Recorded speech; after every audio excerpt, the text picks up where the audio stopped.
الرحمن الرحیم۔ جس دور پہ نازا تھی دنیا اب ہم وہ زمانہ بھول گئے، جس دور پہ نازا تھی دنیا اب ہم وہ زمانہ بھول گئے، اوروں کو جگانا یاد رہا اور خود ہوش میں آنا بھول گئے۔ منہ دیکھ لیا آئینے میں پر داغ نہ دیکھا سینے میں، منہ دیکھ لیا آئینے میں پر داغ نہ دیکھا سینے میں، دل ایسا لگایا جینے میں مرنے کو مسلمان بھول گئے۔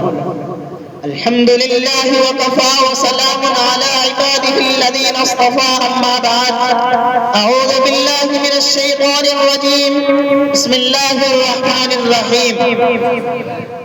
والذین جاہدوا فینا لنہدینہم سبلنا وإن اللہ لمع المحسنین۔ وقال فی موضع آخر یا أيها النبي حرض المؤمنين على القتال، وقال النبي صلى الله عليه وسلم من مات ولم يغزو لم يحدد به نفسه مات على شعبة من نفاق، وقال النبي صلى الله عليه وسلم الجهاد ماض إلى يوم القيامة، أو كما قال عليه الصلاة والسلام صدق الله العلي العظيم وصدق رسوله النبي الكريم۔ یہ بات آیا ہے دنیا پر، یہ بات آیا ہے دنیا پر، ہم پھول بھی ہے تلوار بھی ہے، یا بزم جہاں مہکائیں گے یا خون میں نہا کر دم لیں گے۔ سوچا ہے ظالم اب کچھ بھی ہو ہر حال میں اپنا حق لیں گے، عزت سے جیے تو جی لیں گے ورنہ جام شہادت پی لیں گے۔ مقتل کی طرف اب جاتے ہیں اے موت تیرے لب چوم کے ہم، مقتل کی طرف اب جاتے ہیں اے موت تیرے لب چوم کے ہم، لے جام شہادت پیتے ہیں ساقی کی ادا پہ جھوم کے ہم بزم ہند کے پروانے شعلوں سے محبت کرتے ہیں، ہم بزم ہند کے پروانے بم دھماکوں سے محبت کرتے ہیں، اے عزیز ہٹ ہماری راہوں سے کہ ہم موت کی عزت کرتے ہیں۔ ہمیں تاریخ بتاتی ہے ہر دور و ستم میں، ہمیں تاریخ بتاتی ہے ہر دور و ستم میں، ہم زندہ تھے ہم زندہ ہیں ہم زندہ رہیں گے۔ برادران اسلام، آج کے اس باوقار پروگرام میں میرا موضوع سخن ماضی کی گزری ہوئی باتیں آپ حضرات کو یاد دلانا ہے۔ دعا کیجئے کہ اللہ تبارک و تعالی مجھ کو صحیح اور سچی بات کہنے کی توفیق عطا فرمائے اور ہم سب کو اس پر عمل کرنے کی توفیق عطا فرمائے۔ حضرات گرامی، آقا نامدار مدینے کے تاجدار حضور پر نور محمد عربی صلی اللہ تعالی علیہ وسلم کے زمانے سے لے کر اب تک کے بے شمار باطل پرستوں نے اہل حق اور اہل اسلام کو للکار سنایا ہے، اور اہل حق اور اہل اسلام نے آگے بڑھ چڑھ کر اہل باطل کے للکار اور چیلنج کو قبول کیا ہے۔ اہل باطل کو دندان شکن جواب دے کر باطل پرستیوں کی دھجیاں بکھیر دی ہے۔ اہل حق ہمیشہ غالب ہی رہا ہے، اور غالب کیوں کرنا ہو جبکہ اہل حق نے جہاد کو اپنایا تھا۔ دوستو، جہاد اتنا بڑا اور اونچا عمل ہے کہ جس کا حکم رب العالمین نے قرآن کریم کے اندر دیا، فرمایا یا ایھا النبی حرض المؤمنین علی القتال، کہ نبی صلی اللہ علیہ وسلم آپ مؤمنین کو جہاد کی ترغیب دیجئے۔ اسی وجہ سے ہمارے پیارے نبی، ہمارے سچے نبی، ہمارے آخری نبی، اماموں کے امام، سید الانبیاء، تاجدار وطن، سرور کونین، خاتم الانبیاء محمد الرسول اللہ صلی اللہ علیہ وسلم نے اسی موقع پر ارشاد فرمایا۔ مشکوٰۃ شریف کی روایت ہے، عن ابی ہریرہ قال قال رسول اللہ صلی اللہ علیہ وسلم من مات ولم یغزو لم یحدد به نفسه مات على شعبۃ من نفاق۔ حضرت ابو ہریرہ رضی اللہ تعالی عنہ سے منقول ہے کہ اللہ کے نبی علیہ السلام نے ارشاد فرمایا کہ جو شخص اس دنیا سے اس حال میں چل بسا کہ نہ تو اس نے جہاد کیا اور نہ اس نے جہاد کرنے کی نیت کی، تو وہ شخص منافق ہو کر مرے گا۔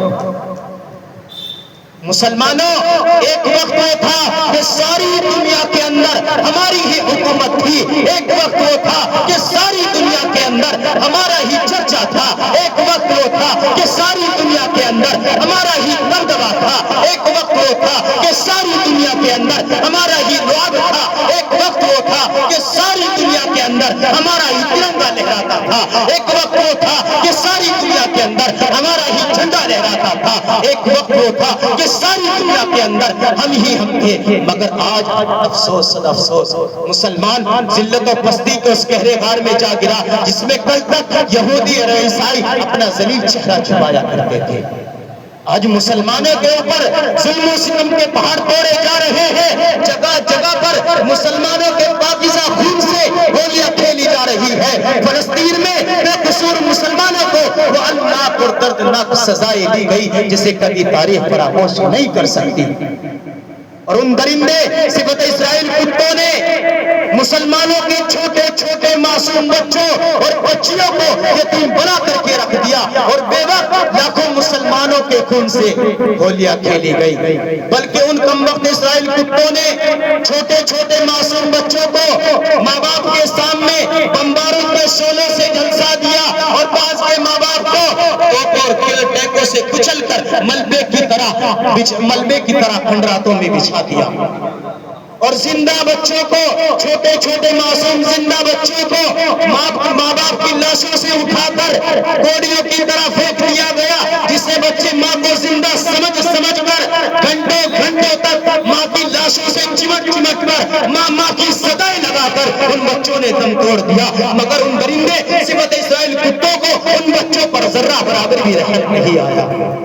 حضرات گرامی، آج ہم اور آپ اندلس کو نہیں جانتے، حالانکہ وہ اندلس ایک وقت میں مسلمانوں کی سب سے بڑی حکومت ہوا کرتی تھی، ساری دنیا کے اندر شان و شوکت ہوا کرتی تھی۔ وہاں مسلمانوں نے تقریباً 750 سال حکومت کی، اور آج وہاں کی حالت یہ ہے کہ ایک بھی مسلمان نظر نہیں آتا۔ مسلمانوں کے اوپر تباہی و بربادی اس طرح آئی کہ نہ صرف یہ کہ مسلمانوں کو گھروں سے بے گھر کیا گیا، بلکہ مسلمانوں کا قتل عام ہوا، عزت و آبرو کو لوٹ لیا گیا، زندہ مسلمانوں کو اپنا مذہب چھوڑنے پر، اپنا دھرم چھوڑنے پر مجبور کیا گیا، زندہ مسلمانوں کو آگ میں جلا دیا گیا، زندہ مسلمانوں کو زمین کے اندر دفن کر دیا گیا، زندہ مسلمانوں کو سولیوں پر لٹکا دیا گیا، زندہ مسلمانوں کو گولیوں سے خون دیا گیا، زندہ مسلمانوں کو بموں سے اڑا دیا گیا، زندہ مسلمانوں کو ٹینکوں سے کچل دیا گیا، اور زندہ مسلمانوں کو سوروں کی کھال میں بند کر کے تندوروں میں ڈال دیا گیا، زندہ مسلمانوں کو کشتیوں میں پیک کر کے کشتیوں کو دریا میں بہا دیا گیا، زندہ مسلمانوں کو کوڑیوں میں بھر کے دریاؤں میں ڈال دیا گیا، زندہ مسلمانوں کو سوروں کا گوشت کھانے پر مجبور کیا گیا، اور زندہ مسلمان اور ماں بہنوں کے پستانوں کو کاٹ کر درندوں کے سامنے پھینک دیا گیا، زندہ مسلمان بچوں کو بکرے کی طرح ذبح کر دیا گیا، زندہ مسلمان جوانوں کو بے دردی کے ساتھ قتل کر دیا گیا، اور زندہ معصوم بوڑھے آدمیوں کو بے دردی اور تڑپا کر کے شہید کر دیا گیا۔ یہی وجہ ہے کہ آج وہاں کوئی کلمہ پڑھنے والا نظر نہیں آتا۔ حضرات گرامی، میں آپ حضرات کو کس ملک کے داستان سناؤں؟ کون سا ایسا ملک ہے کہ جس ملک کے اندر انسانیت برقرار ہو؟ کون سا ایسا ملک ہے کہ جس ملک کے اندر مسلمانوں کی عزت و آبرو محفوظ ہو؟ کون سا ایسا ملک ہے کہ جس ملک کے اندر امن و امان قائم ہو؟ جب میں نظریں اٹھاتا ہوں اور میں دیکھتا ہوں، مجھے کوئی بھی ایسا ملک نظر نہیں آتا کہ جس ملک کے اندر انسانیت برقرار ہو، کہ جس ملک کے اندر ان مسلمانوں کی عزت و آبرو محفوظ ہو۔ گویا کہ میں نے فلسطین کی طرف دیکھا تو وہاں پر بھی مسلمان گاجر مولی کی طرح کٹتا ہوا نظر آیا، میں نے برما کی طرف دیکھا تو وہاں پر بھی مسلمان ظلم و ستم کا شکار نظر آیا۔ گویا کہ میں نے جدھر بھی نظریں اٹھائی، جدھر بھی دیکھا، وہاں مسلمانوں کو کاٹا جا رہا ہے۔ برما کی طرف دیکھیے، مسلمانوں کو دربدر کیا جا رہا ہے۔ چین کی طرف دیکھیے، مسلمانوں کو برباد کیا جا رہا ہے۔ امریکہ کی طرف دیکھیے، مسلمانوں کو ڈرایا جا رہا ہے۔ افغانستان کی طرف دیکھیے، مسلمانوں کو دھمکایا جا رہا ہے۔ پاکستان کی طرف دیکھیے، مسلمانوں کے اوپر دباؤ ڈالا جا رہا ہے۔ روس کی طرف دیکھیے تو مسلمانوں کو نمٹانے کی بات کی جا رہی ہے، اور افریقہ کی طرف دیکھیے تو مسلمانوں کو ختم کرنے کی بات کی جا رہی ہے۔ گویا کہ جس طرف بھی دیکھو وہی مسلمان کو ختم کرنے کی پلاننگ کی جا رہی ہے. اور اپنے ملک ہندوستان کی طرف دیکھیے، مسلمانوں کے ساتھ ایسا کون سا ڈرامہ ہے جو رچا نہیں جا رہا ہے؟ مسلمانوں کے ساتھ ایسا کون سا ڈرامہ ہے جو رچا نہیں جا رہا ہے؟ ٹھیک ہے، گجرات، احمد آباد، ممبئی، مظفر نگر، میرٹھ، شاملی، ہریانہ، ملیانہ، چتگانہ، پنجاب، آسام، دسپور، چھتیس گڑھ، باگلپور اور مراد آباد اور بریلی کی لڑائی کہیں اس سے زیادہ دلوں کو دہلانے والی اور آنکھوں کو رلا دینے والی ہے کہ بے قصور مسلمانوں کو وہ المناک اور دردناک سزائیں دی گئی جسے یاد کر کے پتھر دل انسان کی آنکھوں میں بھی آنسو نکل آتے ہیں.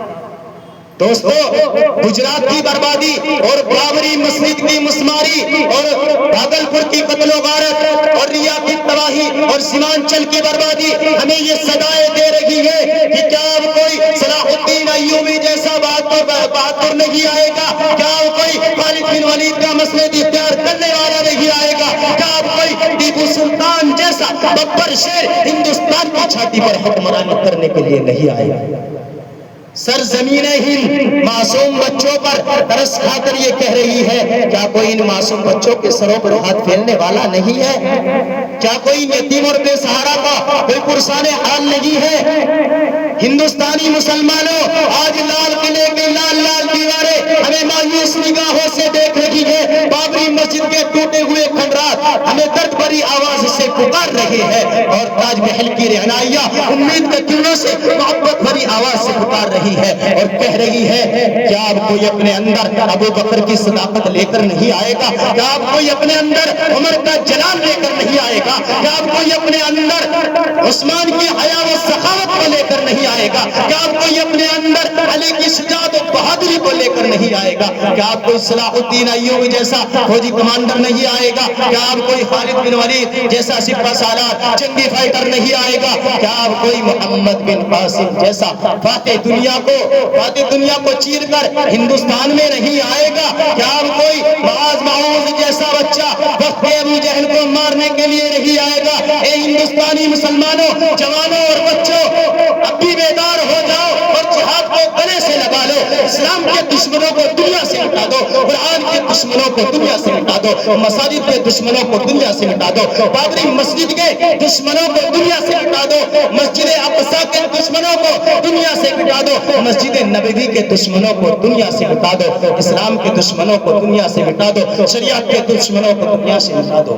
مگر آج مسلمانوں نے بے بسی اور بے کسی کا شکار بن کر اپنے نبی کے مشن کو بھلا دیا، صحابہ کرام کے طریقے پر عمل کرنا چھوڑ دیا، بزرگان دین کے طریقے پر چلنا چھوڑ دیا اور اپنے اکابر و اسلاف کے میراث کو بھلا دیا. اسی وجہ سے آج مسلمان ہر ملک میں، ہر صوبے میں، ہر ضلع میں، ہر گاؤں میں، ہر دیہات میں، ہر شہر میں، ہر گلی میں، ہر کوچے میں، ہر مکان میں، ہر دکان میں، ہر بازار میں مسلمان ظلم کا شکار بن رہا ہے. اس لیے آج میں مسلمانوں سے کہہ دینا چاہوں گا کہ اے نبی کے لاڈلے امتی، اے نبی کے پیارے امتی، اے نبی کے چہتے امتی، اے بلال کے وارث، اے حضرت عمر کے ثبوت، جہاد کو گلے سے لگا لو. مسلمانوں، آج تمہارے اندر سے جوش ایمانی اور حرارت اسلامی ختم ہو گئی. مسلمانوں، کیا تم بزدل ہی بنے رہو گے؟ مسلمانوں، کیا مظلوم مسلمانوں کی آیت تمہیں رلا نہیں رہی ہے؟ مسلمانوں، کیا مسلمان کے بچوں کے بہتے ہوئے خون تمہاری روحوں کو تڑپا نہیں رہا ہے؟ مسلمانوں، کیا مسلمان بہنوں کی لٹی ہوئی عزتیں تمہاری روحوں کو تڑپا نہیں رہا ہے؟ سوچو تو صحیح، کیا مسلمان اتنے بزدل ہو گئے؟ کیا مسلمانوں نے بے بسی بے کسی سے اختیار کر لی؟ کیا مسلمان بھول گئے کہ ہمارے اوپر کیا ہو رہا ہے، ہمارے اوپر کیا چل رہا ہے؟ مسلمانوں، اب بھی بیدار ہو جاؤ. میں اس شعر کے ساتھ اپنی باتوں کو یہی پر ختم کرتا ہوں کہ فلسطین غلام نہیں. اگر فلسطین غلام ہوتا تو غزہ کا بچہ تل ابیب کے یہود کے ٹکڑوں پر پلتا اور بیت المقدس کی مقدس بیٹیاں حیفا کے بازاروں میں بکتی. مگر آج فلسطین کا بچہ بیٹی اسرائیلی توپ کے سامنے کھڑے ہو کر ہاتھ میں پتھر لے کر یہ نعرہ لگاتے ہیں، حق ہے ہمارا آزادی، حق ہے ہمارا آزادی، ہم لیتے رہے گے آزادی، تو کیسے دے گا آزادی؟ تیرا باپ بھی دے گا آزادی۔ آخر دعوانا الحمدللہ۔